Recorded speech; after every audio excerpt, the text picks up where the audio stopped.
wabarakatuh. Senior Abdul Malik Hammond, I'm grateful for your brief introduction of the chairman. So we'll proceed straightforward in order for us to be able to save enough time for the program. We'll proceed into the program itself. All right. So today's program, under the auspices of the Office of Shuba Omuru Tolaba, that is the Office for Student Affairs, under the Majlis Khuddam of Ahmadiyya, is purposed to introduce Ahmadis, so to speak, because it's not for only members of Majlis Khuddam of Ahmadiyya. We have opened our invitation to everyone who is an Ahmadi Muslim, whether Lajna or Khuddam, so that they may participate in this program. And the purpose of this program indeed is to prepare or educate members on issues concerning, gaining admission and also getting scholarship opportunities outside the shores of Ghana in higher educational institutions of higher learning. Many of us have already acquired our first degrees, and even some of us have gone ahead to acquire masters and even PhD. This session, from the briefing I've had with Dr. Ibrahim Sab, is going to give us some ideas as to the next step as far as our educational ladder is concerned. Many of us have, after finishing our first degree, not been able to secure for ourselves any jobs, and we want to proceed to do further studies. Some of us have jobs, but we would prefer that we upgrade ourselves in order for us to come back and then perhaps improve our chances of getting better job opportunities. So today's program is going to afford us the opportunity of interacting with someone who has, first of all, been organizing for people of this nature, people who are interested in further studies outside the country. And he has been able to successfully gain admission and also secure scholarship opportunities with the help of the persons themselves. He doesn't just take over your job and do it for you, but he teaches you how to go through it. He guides you step by step and makes it very easy for you in order to go through the application processes, the selection processes, and even your migration from Ghana to whichever country you gain admission into a university. He has given us this opportunity particularly because he himself has benefited from it. He's currently outside the shores of Ghana. If I recall, I think he left just this January, and he's planning to take his family along with him in due course, inshallah. And he says that this opportunity, he wants every Ahmadi member to benefit from without charging a dime from them. Usually, when you try to go through these travel and tour agencies and educational, opportunity summits, most of them at the end of the day may end up charging you. But when you come to JAMA'AT Ahmadiyya, you will find free advice. I'm aware, and I participated in a few months ago, PAMA UK organized one such program, very detailed and educative. And I'm sure we can go back into the internet and find it and watch. But today, Dr. Ibrahim Boateng is going to give us another opportunity for an interpersonal interaction with someone with such knowledge and ideas. He will be presenting to us for about 30 minutes. He may choose to do 10 minutes if he wants, but he has a full allowance of 30 minutes. And we, the participants, will also have another about 30 minutes for question and answers. Now, I'm not oblivious of the fact that 30 minutes for question and answers it's likely not to be enough. But I am saying this guided by the fact that we are in the month of Ramadan, and many of us have to prepare for our iftar. And number two, we believe this will not be the last opportunity for this conversation. Hence, we do not have to kill all today, inshallah. So without taking much time, I would want to briefly introduce our brother, Dr. Ibrahim Boateng. I have had a lot of years of experience with him, beginning with KNUST. When he came to meet us in school, he became the AMSAC president of KNUST and by extension of Ashanti region of the days that AMSAC had the regional levels. He was the Ashanti regional president. He distinguished himself those days, both academically and religiously. He's a humble gentleman. He's one person who believes in the blessings of Khilafat. He keeps constant contact with Khilafat in everything he does. He loves preaching and everything related to Ahmadiyya. Those of you who know him would agree with me that perhaps I'm not giving a full rendition of his introduction, but because of time, I'll leave it at this point. With time, we'll get to know him better. Assalamu alaikum wa rahmatullahi ta'ala wa barakatuh.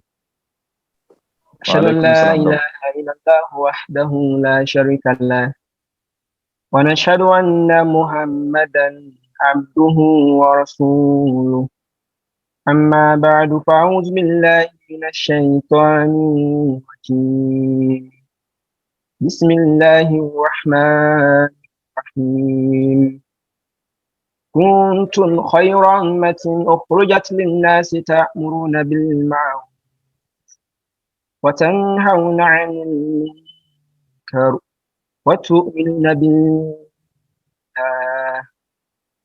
Respected Chairman, Sadr Mulk, Majlis Khuddam al-Ahmadiyya, Ghana, members of JAMA'AT, I greet you all with Islamic salutation. Assalamu alaikum wa rahmatullahi ta'ala wa barakatuh. Wa alaikum assalam wa rahmatullahi wa barakatuh. We are in a blessed month of Ramadan, and I therefore wish everyone Ramadan Mubarak. I am elated and grateful to Allah subhanahu wa ta'ala and Sadr Mulk, Majlis Khuddam al-Ahmadiyya, Ghana, for organizing this timely and important program. The translation of the verse I quoted from Surah Al-Saf is, "You are the best people raised for the good of mankind.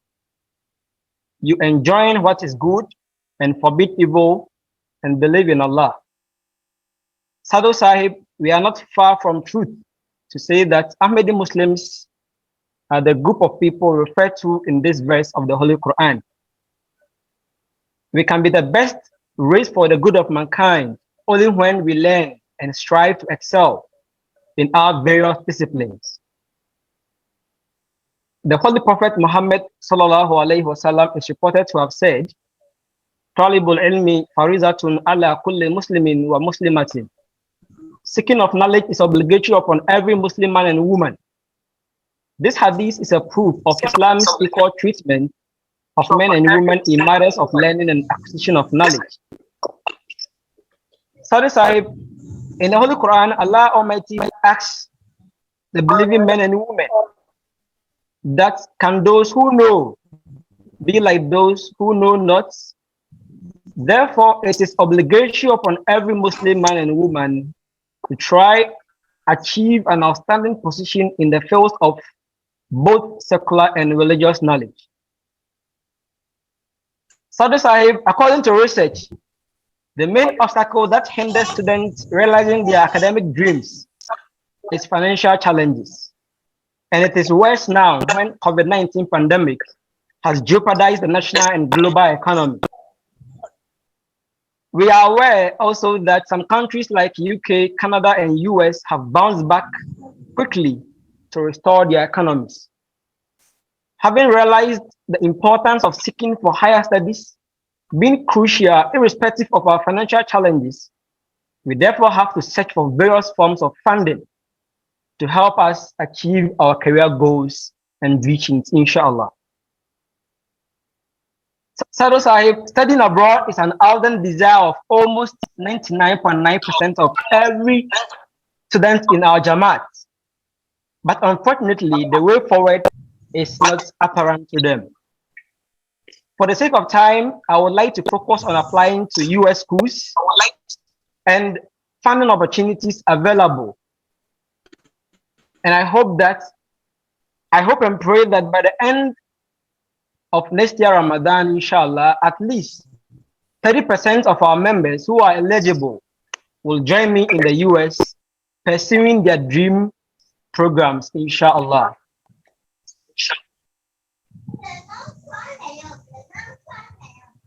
Sadr Sahib, more than half of all students attending colleges in the US receive some form of financial aid.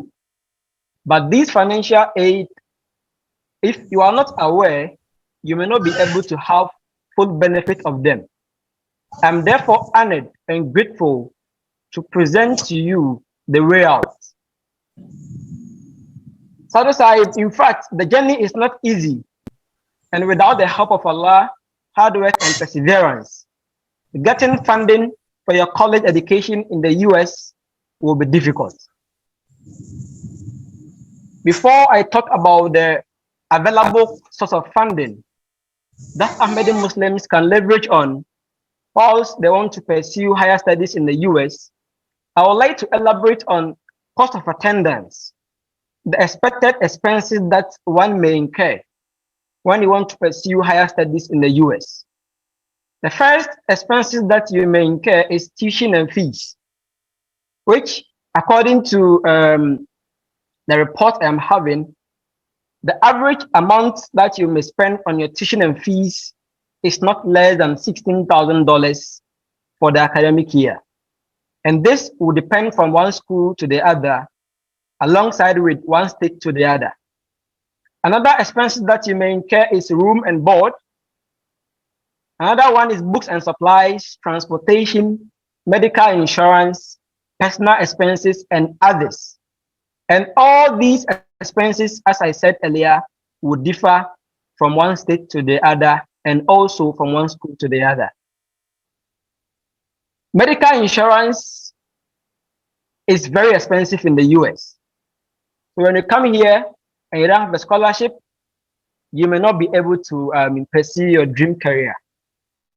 This reminds me when I came here and my medical insurance is worth almost 120 million old Ghana cedis, which is 12,000 Ghana cedis for the whole academic year, which is huge enough.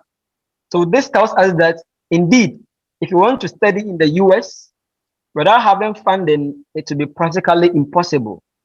Moreover, if you don't have funding and you get admission, the consular at the various US embassies will not even give you the visa because they know that Ghana, we are still developing country. So if you have a huge deficit, hardly can you take care of these expenses. So you are likely to be denied of your US visa. Sadr Sahib, there are numberless financial aids available for students who want to pursue higher studies in the US. To mention a few, we have scholarships, grants, loans, work study that are being provided to students and families to help pay the post-secondary education expenses that you may incur in the US. Sadr Sahib, the sources of these scholarships, funds, and other means of funding are from the federal government of the US, from the states. Some are from the colleges and the universities that you may apply. Some too are from private sources. Some too are from civic organizations. And lastly, some are from your employers who employ you on campus or in the US.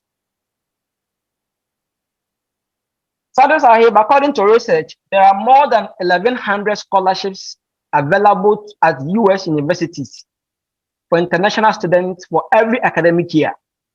It's unfortunate that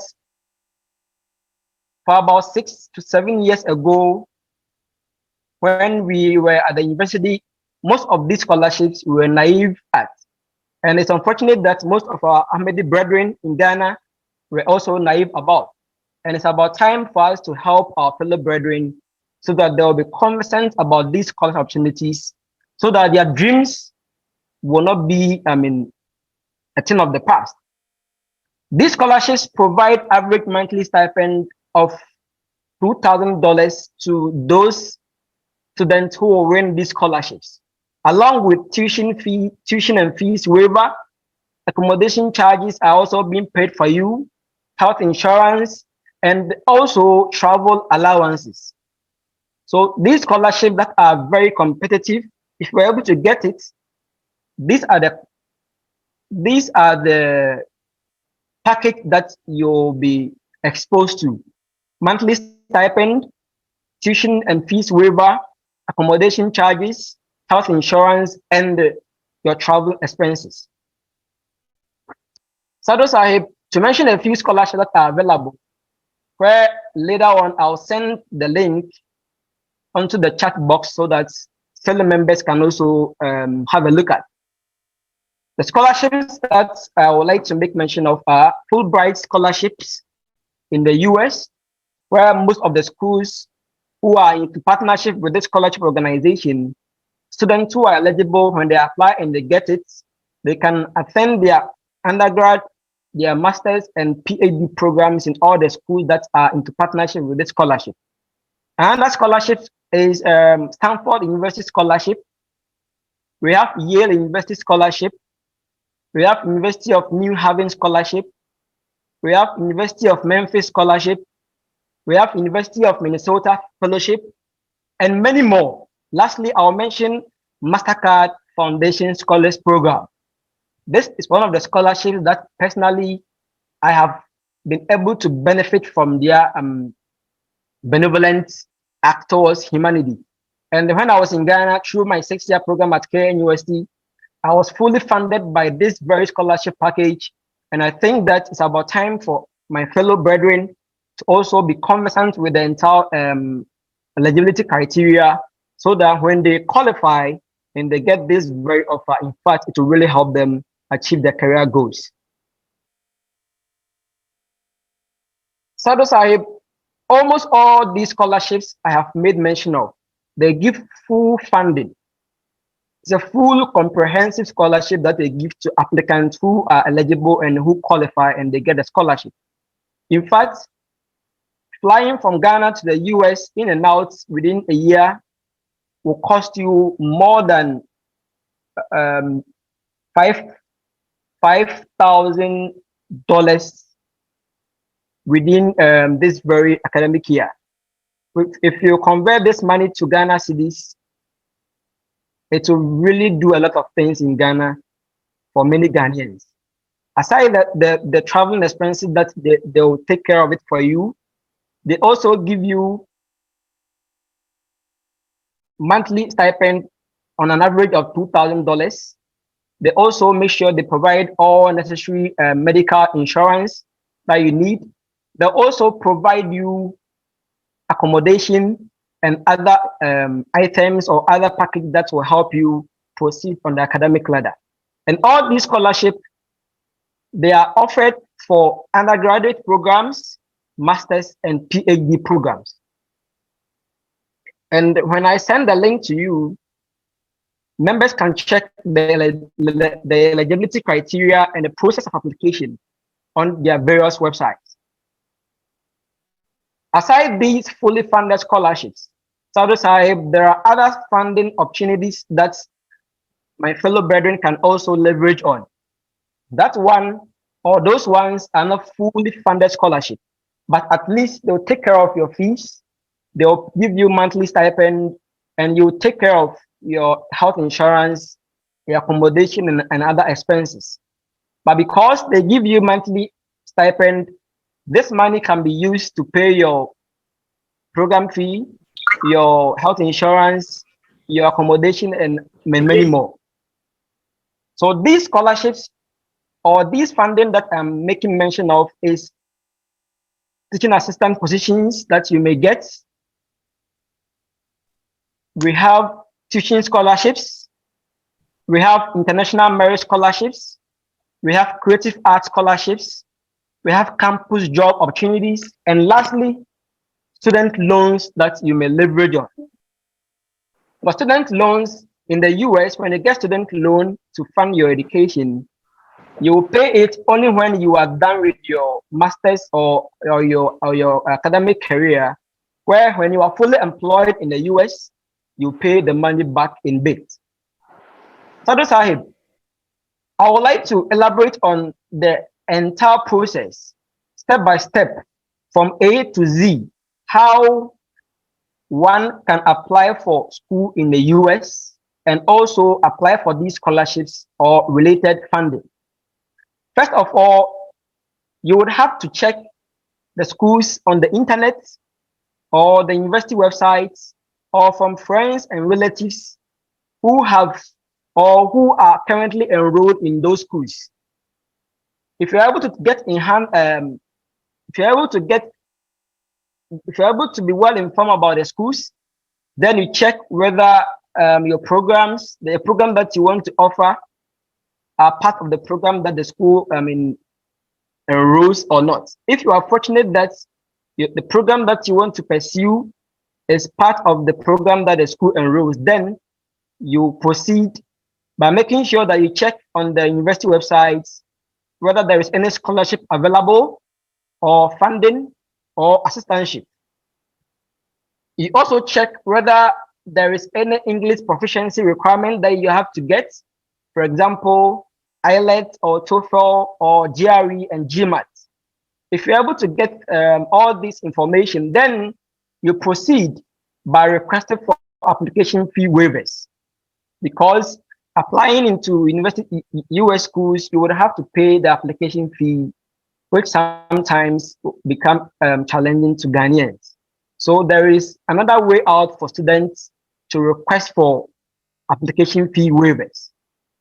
You would have to also check from the university website a professor who is doing a research which is in tandem with your background, your academic background, or the program that you want to offer, or your experience so far.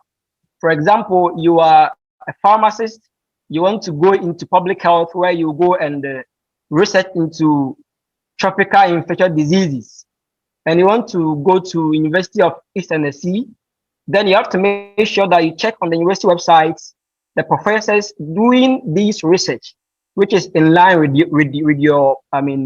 your prospective research in future. So in doing so, the professor may give you the admission direct, where you will not pay all these application fees, where you will be able to overcome all these English proficiency requirements and many more. So it is very important you search from the university website and make sure you get a professor who is doing similar research, which is in tandem with your future research. So having said all these, then a student will have to create a new email for the purpose of the application only, so that you wouldn't use your previous email address, where there will be some messages that will be sent to you from your professors or from your school, and it will mix up with your previous mails. For example, some of the schools, when they send you the email, it may mistakenly be in your spam. So if you have a new email address, you'll be able to maneuver your way out. The next thing is you would have to send cold emails to these professors. As I was saying earlier, you would have to approach the professors, tell them about your career, about your intention, about your experience, telling them that you have interest in their ongoing research and you would like to be part of his team.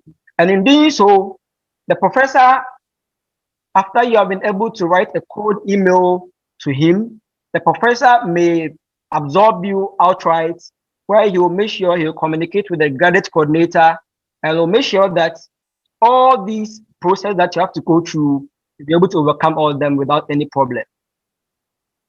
Whilst writing to your professors in various schools, you would have to make sure you market yourself in this regard. You have to market yourself to make sure that you win the heart of the professors, because they need people who are intellectuals, who are brilliant, who are smart, and who have interest in their research. So you would have to send them your resume, your certificate, and also your statement of purpose.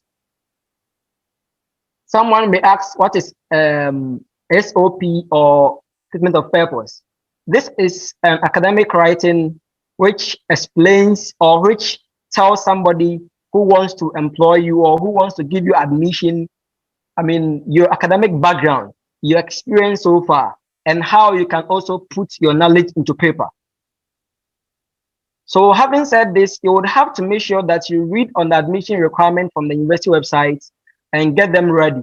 For example, you want to apply for PhD or master's or undergrad. For master's and PhD programs, you need SOP, academic CV, unofficial transcripts, your referees, and their details.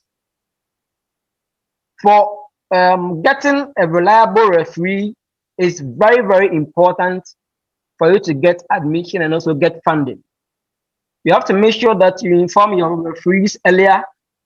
Get referees whom you trust and you think they will give good recommendations about you. Referees whom you can even sit down with them, discuss about your vision, so that they can also make sure they will replicate the same thing to your professors or the admission team. So you shouldn't just be there and within a few days for you to apply for the school, you are now going to search for someone to be your referee. In that case, the person may not do justice to your actual performance. So make sure right from now you get lecturers, you get people who are competent, people who qualify to be your role models, so that when the time is due, they can give you credible and also appropriate recommendation letters.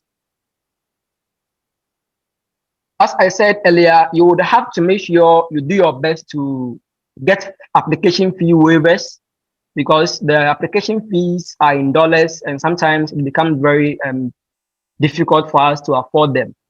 So you would have to make sure you make inquiries about open house events or by requesting it from your the school graduate coordinators in writing. If you do so, they may waive it for you. If they are unable to do that for you, then you would have to make sure you pay it yourself. So having said this, after having all these at your disposal, you have to make sure you submit your application. Many times, those who submit the application earlier, they get better offers, they get the admission earlier. So it is expedient you submit your application earlier so that you can get the necessary funding and scholarships. Many times on the university website, they will tell you if you're able to submit your application within the priority deadlines, you are likely to get full funding for your master's program or your PhD program. So it is very, very important you make sure that you submit your application as early as possible. So now we are in April. Very soon, those who want to come for fall semester, which is August, their application deadlines will be up. By its expedient, you apply for fall semester application in December or early January. That is when you can get full funding or all the necessary scholarship opportunity that you may get. Those who apply late, unfortunately, those who applied earlier would have taken the slots away. You may get the admission, but you may not get funding. So having said this, if you want to come for fall semester, I would humbly recommend that you wait and apply for the spring semester, which is early January, where the application deadline will be in October or ending of November. So after you have been able to submit your application and you think everything is right, then you have to wait for feedback from the graduate admission committee. Many times, students at this time is when they will be having some palpitations, they will be impatient, they will be so worried about the fact that they have not heard from the school and many more. But I think it is this time that you have to be patient enough, prayerful and hopeful, because during the time that the school will be sending you whether rejection letter or admission letter, you would have to make sure that you are hopeful and prayerful, because the entire process is Allah who guides us and who grants us these favors. As the Holy Quran says, ذَلِكَ فَضْلُ اللَّهِ يُؤْتِيهِ مَنْ يَشَاءُ. This is the mercy and the favor of Allah. He grants it to whomsoever He pleases. So after you have been able to submit your applications, some of the students will be emailed for scheduled interviews, especially those who applied for master's program and also PhD programs. Sometimes it is during this time that they make selection of the students who deserve scholarships. Because some of the scholarships are merit-based, others too are need-based. So it is expedient during the interview session, you do your best, you put in your all, so that you can get the best offer and also the admission. So after the interview section, if you are fortunate enough, your graduate school will send you your admission offer letter. Sometimes the offer letter comes with your scholarship package, which will make it very clear whether you've been awarded full funded scholarship or partial, or there is no scholarship for you. If you are not fortunate enough or your time is not up, the school may not give you the admission during that time, so they may recommend to you that you apply another time. So if you are fortunate enough and you are able to get scholarship, some of the scholarship that will not take all of your, your expenses, the school will request you to provide proof of funding to cover your deficits. For example, someone coming to pursue his master's degree in computer science may be given $35,000 as his international merit scholarship in a particular school. And your total cost of funding will be $40,000. The school would recommend you to provide bank statements covering the $5,000 deficits, where upon submitting that document to the school, they will then release your immigration document, which is the I-20, which will be used to pay your service fees, your visa fee, and schedule your US visa interview. If you reach this point and you are fortunate enough to get your visa being approved, then you will schedule your flights, you arrange your accommodation, and you flight your school of destination. So this I therefore want to conclude at this juncture and ensure all my fellow brethren that this is the time for our members to get these very opportunities, because some years ago we were not exposed to these, but now alhamdulillah we have been exposed to all these. So I am with much hope and prayer that next year by now, where I am, where there is no Ahmadi aside me, I will get at least 5 Ahmadis who will join me here, and we can say our Juma Salat, can say our Eid Salat, and other Jamaat activities. Moreover, some Ahmadis who are also getting opportunities in various schools, we will try and make sure that we pair them with other Ahmadis to go to that school, so that they can also form Jamaats in those schools, where in the end, their Iman, their Salat, and their belief in Islam Ahmadiyya will not diminish. On this note, I'll end here with Islamic salutations. Assalamu alaikum wa rahmatullahi wa barakatuh.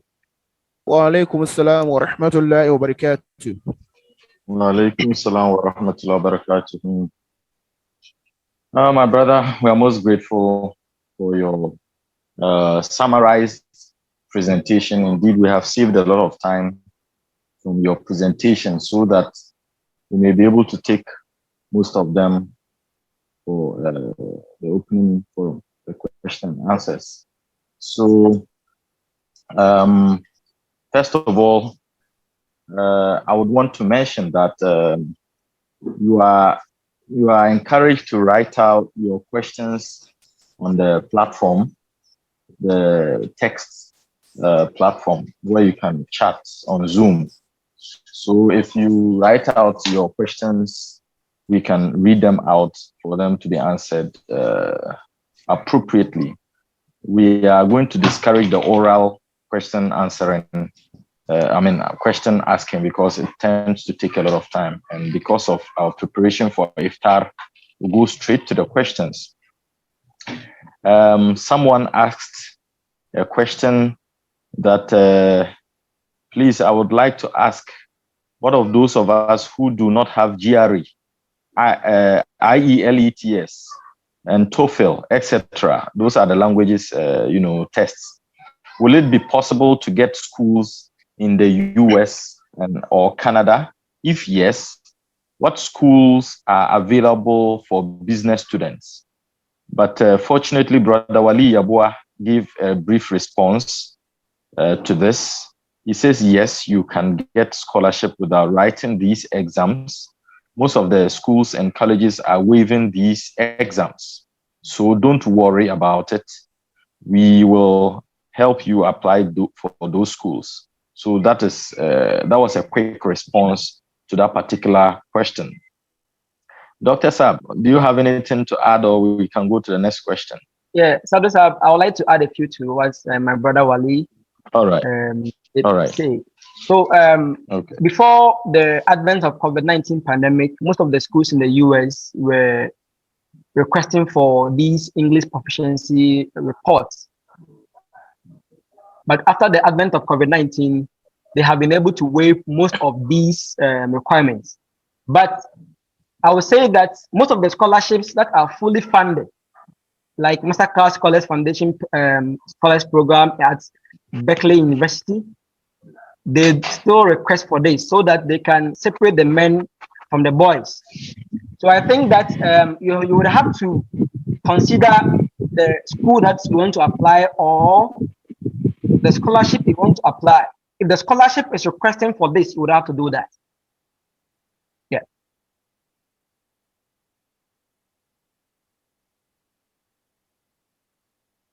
But I can say that without these English proficiency tests, there are many schools that you can get admission and scholarship opportunities.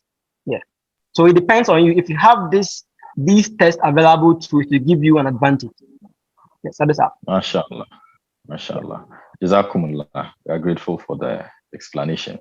So the next comment was, yes, one of our participants was worried if he or she can get the record of this session. Yes, it's being recorded and it's going to be uploaded onto the YouTube channel of MKA Ghana. So you can just go to YouTube and search MKA Ghana, and you would find the sessions of all our programs.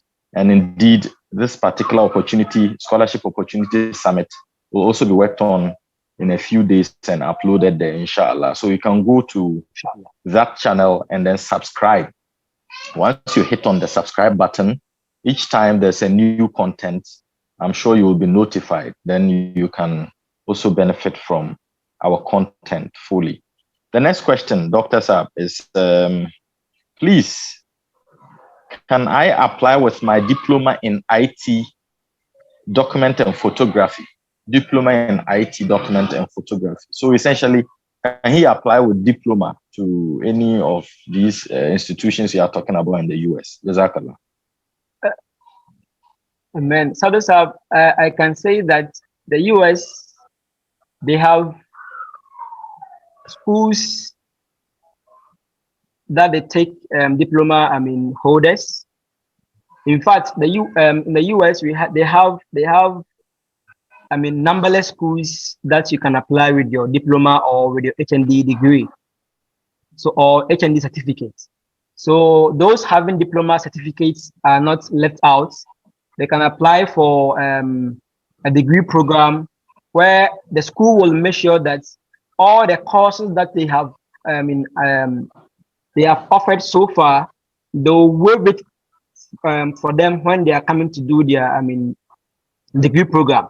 So if the degree program is 4 years, because you are done with diploma or HND, the school will make sure that all that you've done so far in Ghana, they'll take it out so that you do a few ones that you didn't cover in Ghana.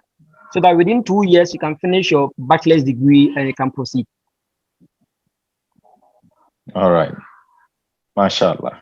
So I think that the question you have asked also goes for another question I saw along the line about general nursing, also a diploma, and you have just answered that. But quickly, let me bring in HND. Can a holder of HND apply for masters? Yes, or he has to upgrade first? That's another question. Yeah, so HND is more like a degree program.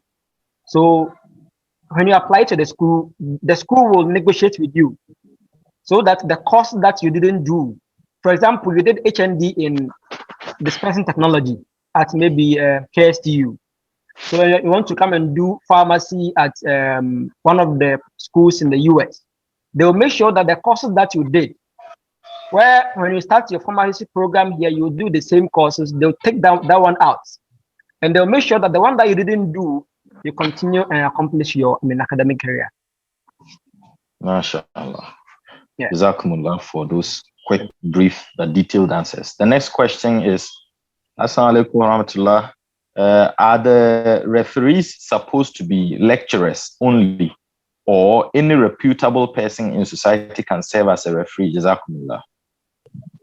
All right. So when you are coming to pursue master's or PhD program, you would need at least 2 academic referees where they can attest to your research experience. They can, give the school very good recommendation on your academic performance. Then you may have 1 additional referee who can talk about your job skills, your capabilities when you are at work, and many more. So depending on the school, they may request for 3 or 2 referees, and they will give you the criteria or who qualifies to be your referee. Okay. But from what you say, the understanding I get is once they say academic referee, it is useful you take it from your lecturers. Yes. And not your workplace, supervisor. Yeah. All right. And if in case they are not specific, at least you have to make sure you get at least 1 academic referee. That's right. Yeah. Jazakallah. It goes without saying because you are going on an academic journey, so you cannot, use only your workplace supervisor as referee for an academic, favor you are requesting. So the next question, I like this question so much. It's very brief, simple, straightforward. It says, Assalamu alaikum, please, how can I apply? Please, how can I apply?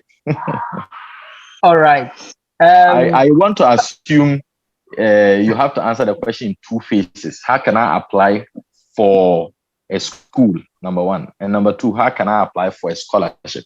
And just briefly bullet your point, step by step. Do this, do that, do that. All right. So before you apply, you would have to know which program you want to do. For example, you are a senior high school graduate. You want to pursue Bachelor of Science in Biology in the US. You would have to go to the school website that you want to apply. For example, you want to attend the University of Evansville at Indiana. Where will they find the universities in the first place? Just that. All right. So Sadr, yes. I have been able to create a WhatsApp page where we are trying to assemble all Ahmadi brethren who want to pursue higher studies. So on that page, we'll make sure that we send almost all the schools that they are likely to get funding there, and we'll make sure that we code them and guide them from A to Z. So the link is available. We'll make sure Wali will send the link through the chat box so that they will join us there, and from there we'll make sure we help them out. Inshallah. Yeah. That's good. That's very good. So we are helping them get admission and also get scholarship. That's right. And probably guide them throughout their journey to the US. That's good. Yeah. MashaAllah. Brother, iPhone 7 Plus. Wa alaikum salam. Sorry for the interruption. Since Doc has mentioned that there is a WhatsApp platform where they are trying to assemble members, Yes. I would plead with him to share the group WhatsApp link so that when we are sharing the video to members, we will add the WhatsApp group link so that those who are interested and would want to get them will just click on the link in the group. I think it would help. So we need the group link. Jazakumullah. Inshallah. But it's also useful to mention that our brother, Dr. Ibrahim Boateng, is also prepared to help other people who are not Ahmadis, but obviously for a fee, because, man has to sustain his own activities.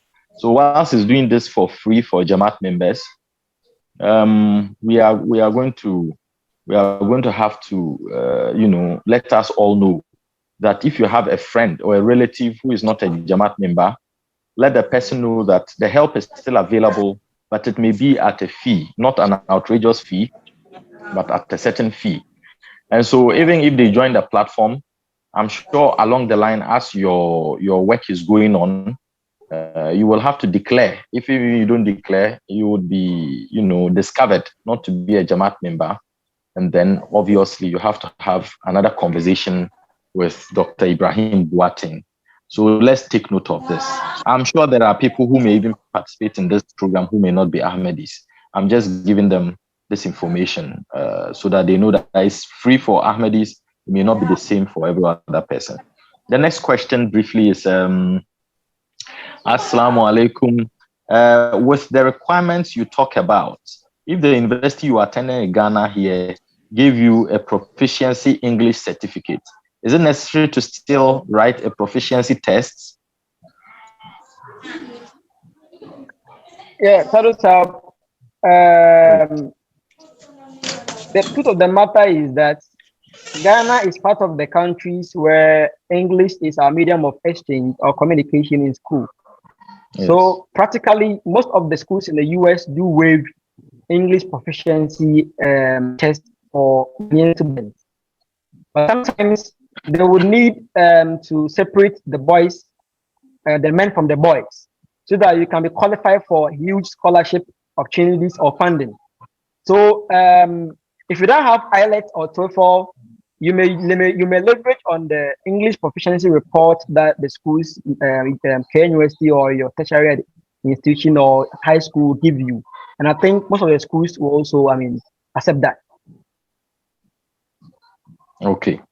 Jazakallah. The next question is that if you got a second class lower here in Ghana and you want to do masters in the US, is it possible to get admission? And if yes, what schools will you recommend for that person?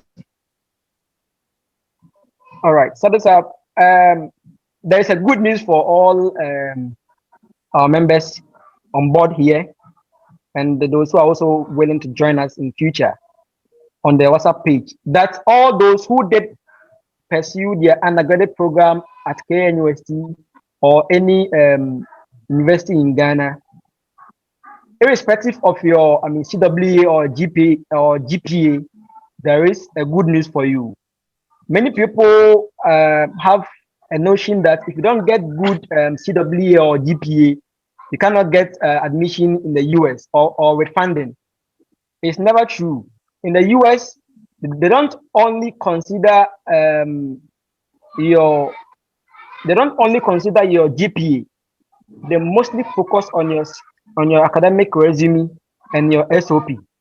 So let's take that into consideration. Someone having second class lower may even get straight PhD offer or masters with full funding because his or her referee was able to provide substantial information that speaks well about the student. So I think nobody should be worried. Irrespective of your CWA or GPA, there is a good news for you, inshallah. Inshallah. That's great. The next questioner is asking, Assalamu alaikum. Sometimes the universities want a recommendation letter from your lecturers and the school you completed and the school you completed, is it always necessary, or is only some schools that recommend for it? I'm sure he's talking about the hard copy or whatever recommendation letters that they ask. Is it every school that asks for recommendations, or is just some? Okay, so from my little experience, I've realized that if you want to come and do masters or PhD, you need recommendation from your referees. It is only an accredited program that you don't need recommendation from your referees. So for the recommendations we have two forms. We have e-format or the paper format. The e-format is when you fill a form, you submit the details of your referee, his email address, his name, his position, where he works, and his contact. And the school will send him or will send your referee a form to fill on your behalf.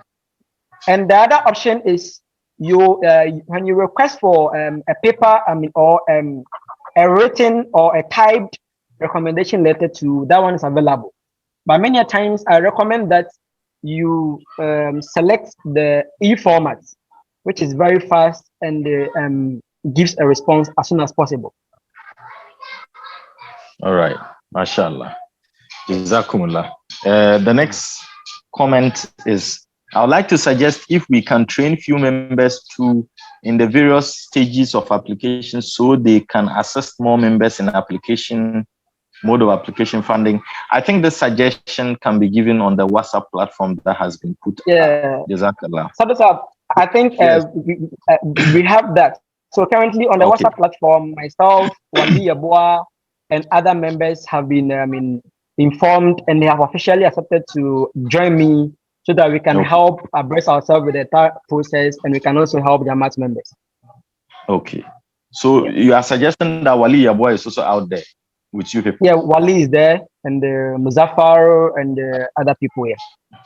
Yes, I'm telling Wali through you that I'll bring him back for him to ask permission before he goes. He didn't seek permission. That's by the way.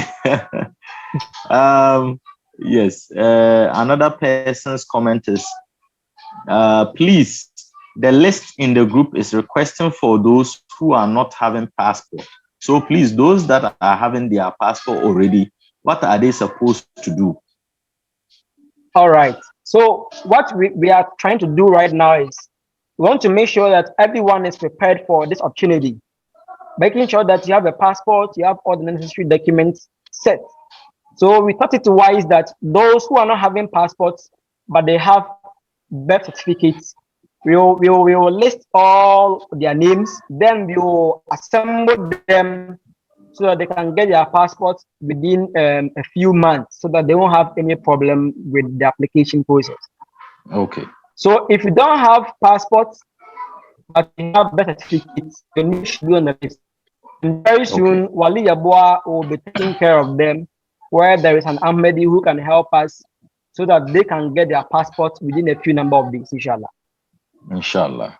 Jazakumullah. I like it, handling from the basics. Those who are as green as I am with our passport can also join this conversation. The next comment is, Assalamu alaikum. Wa rahmatullahi wa barakatuh. I wrote the SAT in 2017 and had a score of 1,250. Is it still valid?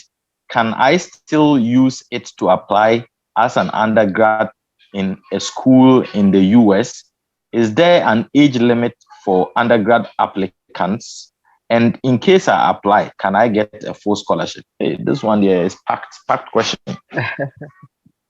Sadr, yes, sir. I would like to say that those who have passports too, they shouldn't add their name to the list from my previous answer. So let me come back to this question. In fact, if you wrote SAT exam in 2017, I think it would have it might have been expired by now, because all these exams, they have expiry dates. So you would have to check on the certificate they gave you. If there is no expiry date, then you may use it. But if there is, you cannot use it. So having said that, some of the schools, for example, University of Evansville in Indiana State, when you get all your documents set and they give you admission, they are giving you a whole sum of $35,000 as your international merit scholarship, which is very significant. And we can also help you get your visa at the US Embassy in Accra. So I think if you have SAT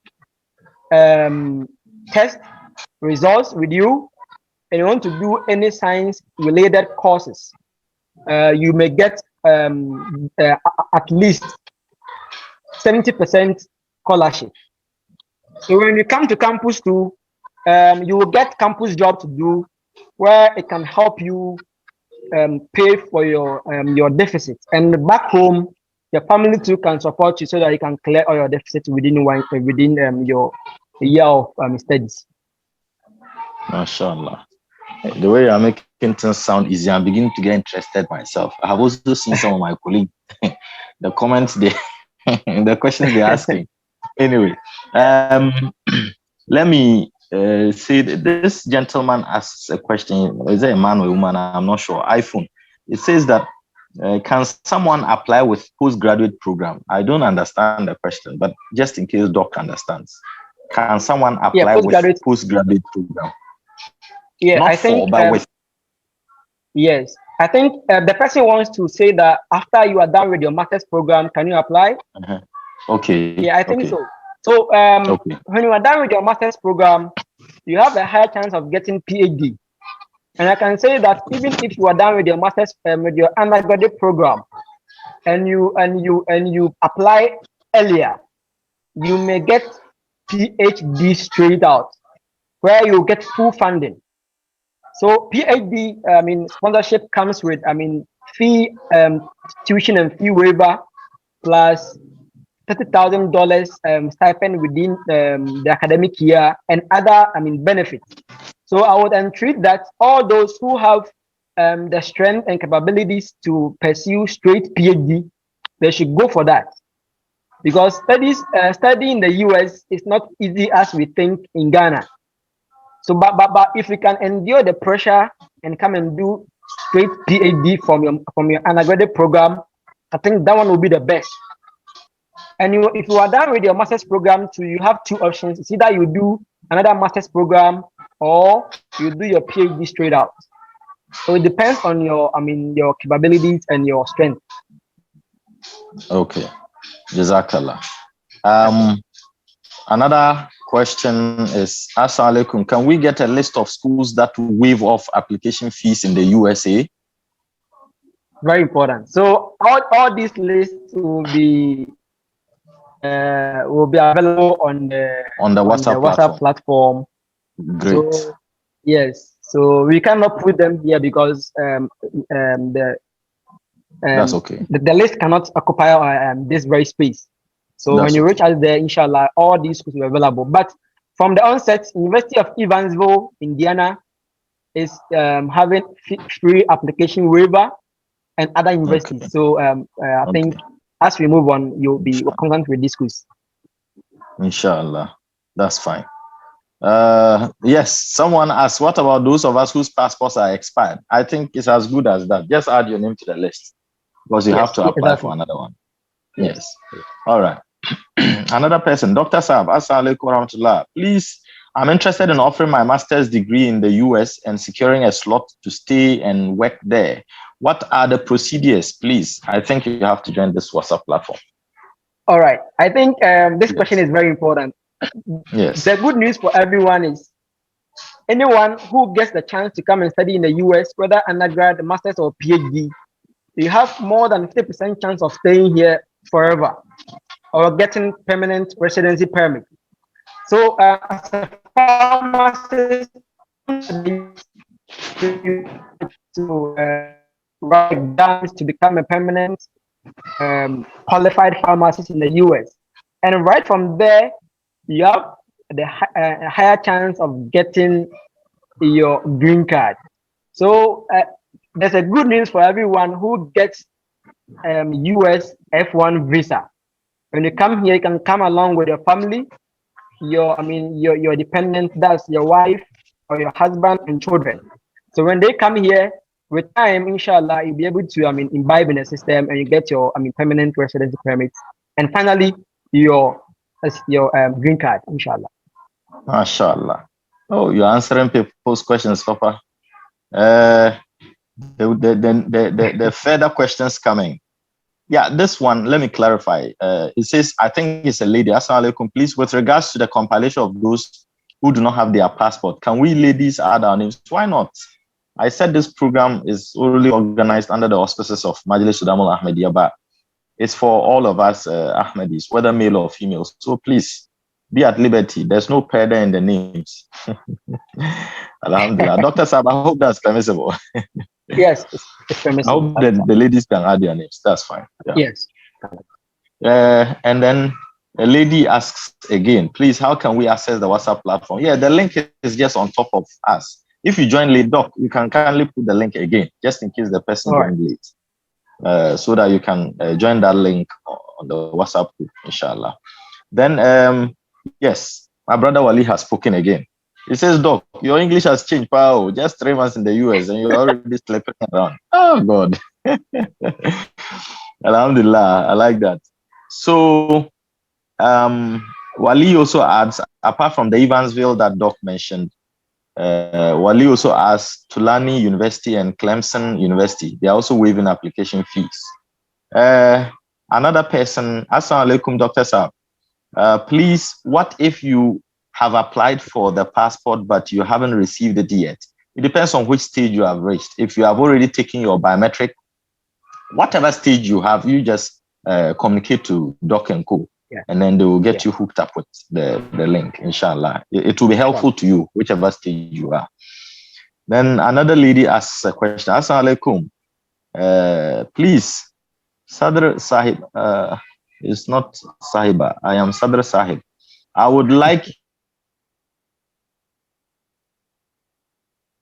you to answer this question, please. How to be published in the newspaper? Jazakumullah. I hope this question is not being asked me as a student of law, but I know it doesn't take a long time. It's something that can be done very shortly for you. It depends on you, actually. If you pay the money quickly, it can be published within the week. So these changes can be done. Changes in name, birthdays, and those things can be done quickly. You just need to have the money that they need to do it. So that's fine. That's not a big problem. Another question is, Dr. Saab, usually the process of applying includes providing documents of sponsors who can support you to pay your fees, especially in cases where you don't get full scholarship. Please, are there Ahmadis who would be able to stand in for us in case the applicant does not have financially capable relatives or contacts outside? Doc, what do you say about this question?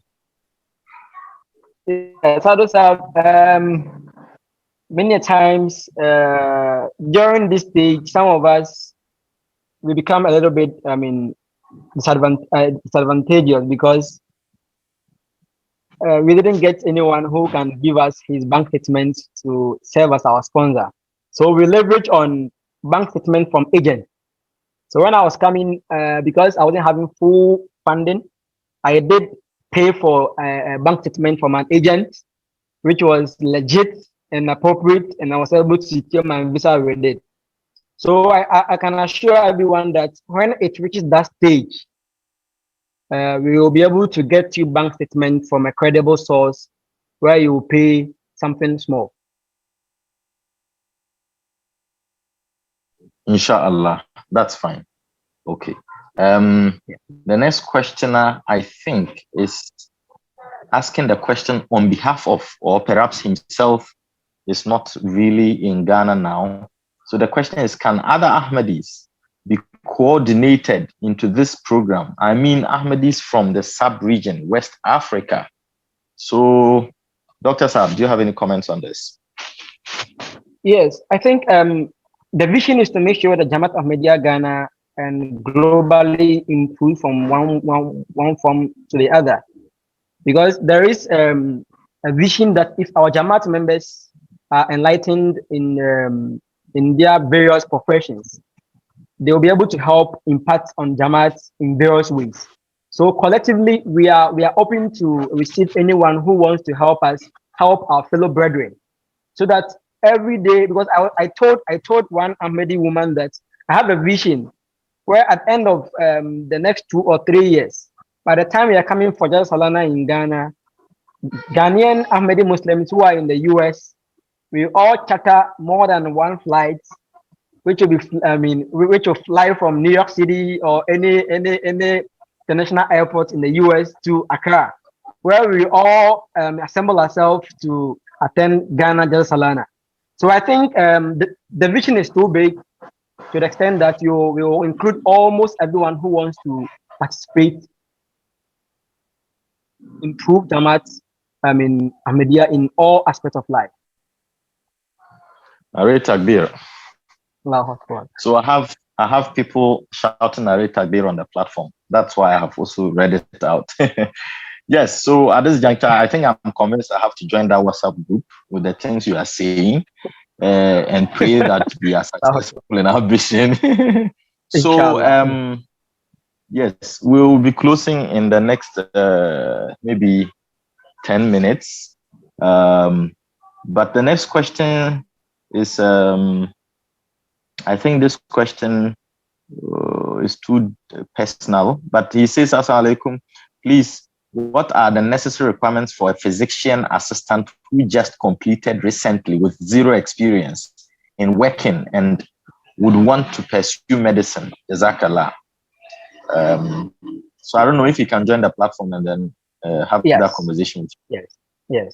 That will help because this is a bit more nuanced and personalized to that person's unique situation. Dr. Saab, can you please give a rough estimate of how much someone who is applying for undergraduate in the US should be having, which will help them sail through the process successfully? If I can mention a few expenses that you may incur before you leave Ghana, you would have to get your visa fee, which is $160. From 28th or 30th May, it will be increased from $160 to $180 or $185. So US Embassy is increasing their visa application fee. So that's the first expenses that you may incur. The second one is your service fee, SEVIS. US Embassy will request a document that you will get, that you receive from your school, and that one is called I-20. It's based on that document that the embassy will give you a visa. And before you go for your interview at the embassy, you would have to pay money for that very service that they've rendered to you. So that one too is $350, $350. So adding that one to your $160 until 30th May, I think you'll be around $400 plus. Some of the schools, for example, University of Evansville, give you $1,000. You may have to make an initial deposit of $300 as a commitment fee that you are coming to pursue this program after they give you that scholarship. So you would have to also pay that fee. Some of the schools don't request for any commitment fee.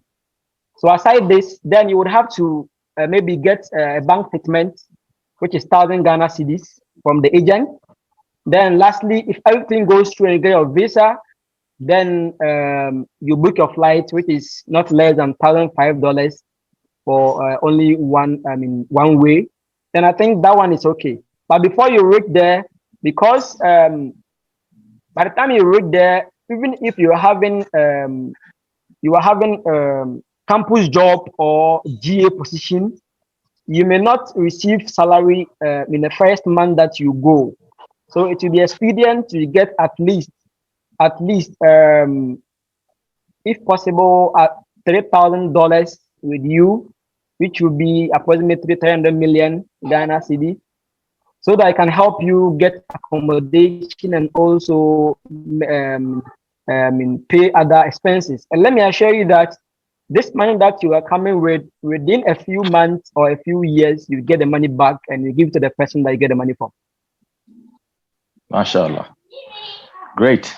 So someone is asking the overall estimate. So I'll tell you that kindly go back and watch this video, and he has listed them one by one. He did not compute the overall estimate before the question was asked, but at least you can then follow and figure out what the overall estimate is from the itemized amount he mentioned. someone is asking what the process is in writing the GRE or those language tests. What's the process? Yeah, I think we can parade them all on the WhatsApp page and make sure we assemble them. Inshallah, that's fine. That's fine. Another question is whether someone with a third class can apply for masters of. I think you've already answered this. That once you were able to qualify for a degree and you were given the degree, then there is a way for you. They are able to help you. So you can please join the WhatsApp platform.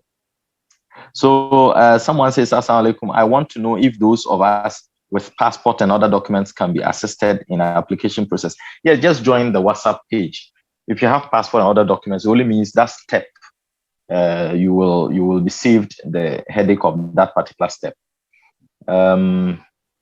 Dr. Saab, so at this juncture, the questions I have finished them, but I would want to take your 2-minute final comment before I close the program. All right, Sadr Saab, first of all, I'll be very grateful to Allah subhanahu wa ta'ala for making this program a success.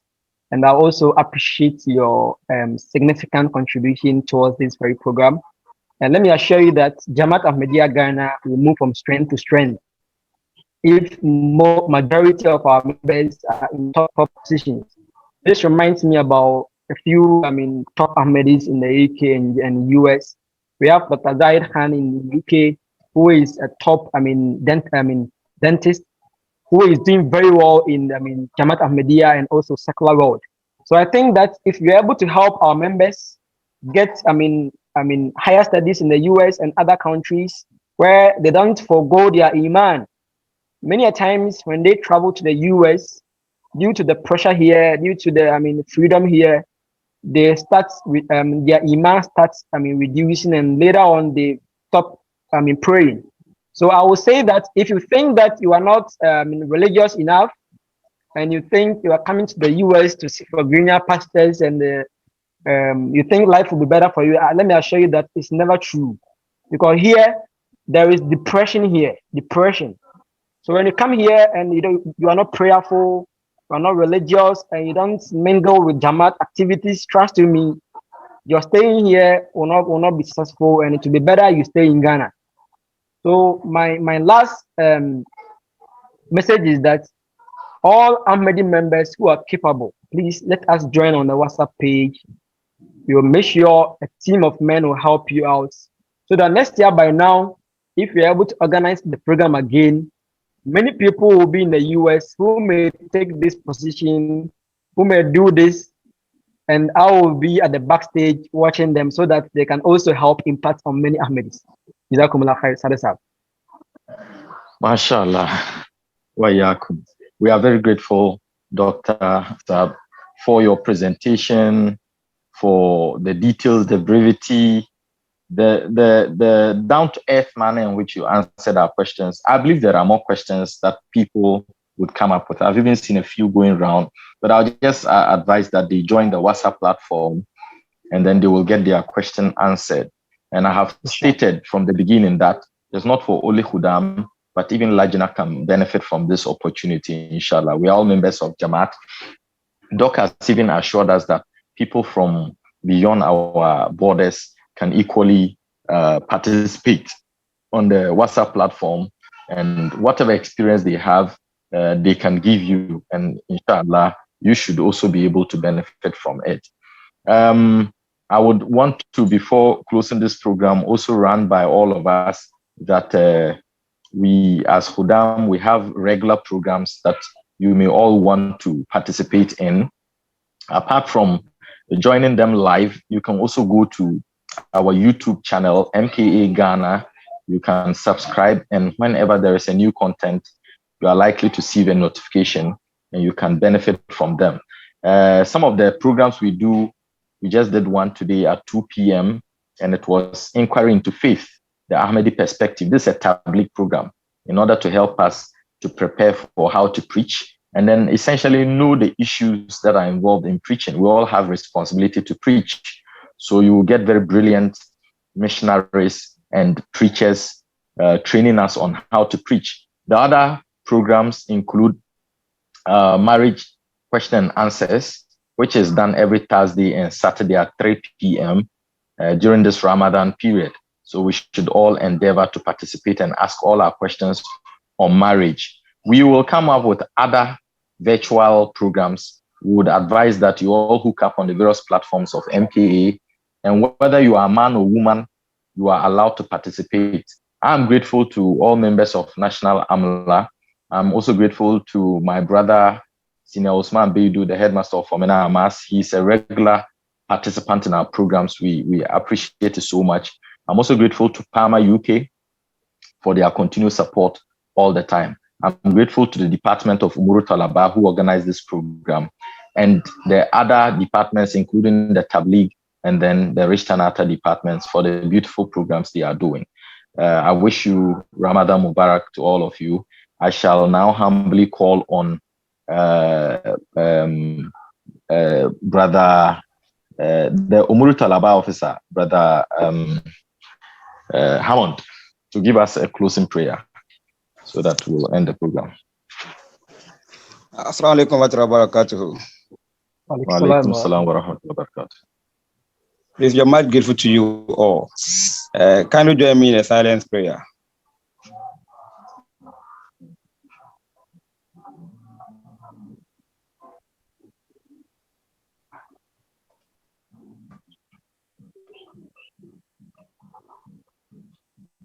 Allahumma amin. Amen. Assalamu alaikum wa rahmatullahi wa barakatuh. Wa alaikum assalam wa rahmatullahi wa barakatuh. Jazakallah to you all. Amen.